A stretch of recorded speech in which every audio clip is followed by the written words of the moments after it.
Hello friends, नमस्कार, जय जगन्नाथ। तो आज आम बिना पियाज रसुण गोटे रेसिपी बनैबा बड़ी आलू छुई बैगण गोटे बेसर। तो से मुझे कौन कौन सामग्री गुड़िक देखी ना ये मुझे काटिकी नहीं जाइए 3टी छुई 2टी टमाटो आ गोटे मीडियम साइज्र बैगण आ 2टी मीडियम साइज्र आलू। तो ये मसला बनैबा को मुझे 2 ରୁ 3 ଚାମଚ सोरिष आ गोटे हाफ चामच जीरा आउ 3टी सुखिला लंका भल भाव मुझे पेस्ट करके रखी नहीं। तो ये कड़ाई को आम भल भाव गरम करना। कड़ाई आमर भल भाव गरम हो सारापर आम ए 10 ରୁ 12टी बड़ी को गोल्डन कलर होगा पर्यंत भाजी नवा। तो ये देखो बड़ीर कलर आमर प्राय भल भाव चेंज हो जाए। बड़ी को एबे आम से प्लेट को काढ़ी रखी नवा। से जो बड़का तेल अच्छी से आम कौन करवा ना काटिकी रखि बैगण को ता देहरे फ्राए करनवा। बैगणर कलर गोल्डन कलर होगा पर्यंत आम फ्राए करवा। तो ये देखो बैगणर कलर आमर भल भाव चेंज हो गला। एबे आम से बैगण को गोटे प्लेट को काढ़ी नवा। तो जो बड़का तेल अच्छी आम काटिकी रखि आलू को ता देहरे गोल्डन कलर होगा पर्यंत फ्राए करवा।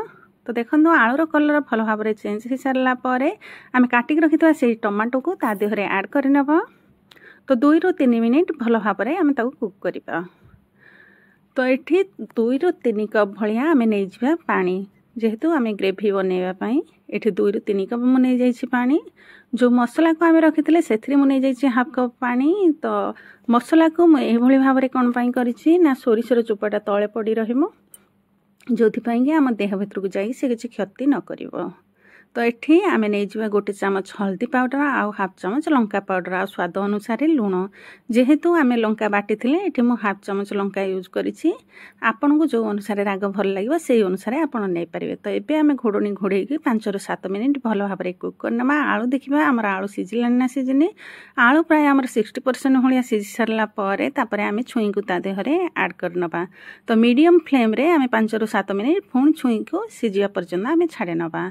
तो छुई सीझिला ना सीझिनी एबे आम चेक करनवा छुई सीझी ना सीझिनी। तो यही भाव आम आणिके हाथ में देखा जे छुई सीझी सारा ना सीझिनी। छुई सीझी सारापर आम जो बैगण आ बड़ी को फ्राए करके रखी ता देहरे आम ऐड करनवा। तो ये 2 ରୁ 3 मिनिट भल भाव फुटापी छाड़नवा। एबे आम तड़का प्यान को भल भाव गरम करनवा। तो तड़का प्यान आमर भल भाव गरम हो सारापर से 2 ଚାମଚ रिफाइन ऑयल आउ हाफ चामच सोरिष भल भाव फुटी सारापर से 3ଟି सुखिला लंका आ किसी भेरसुंगा पत्र। आपन चाहिए ये हेंगु भी ऐड करें।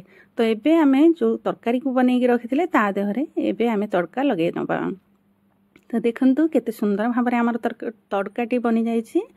तो जदि धनिया पत्र थाए गार्निशिंग करने भी दे पारे फ्लेवर बहुत ही बढ़िया फ्लेवर आसो। तो या थे बनईकि घरे खातु अरुआ भात खातु बहुत ही भल लगे।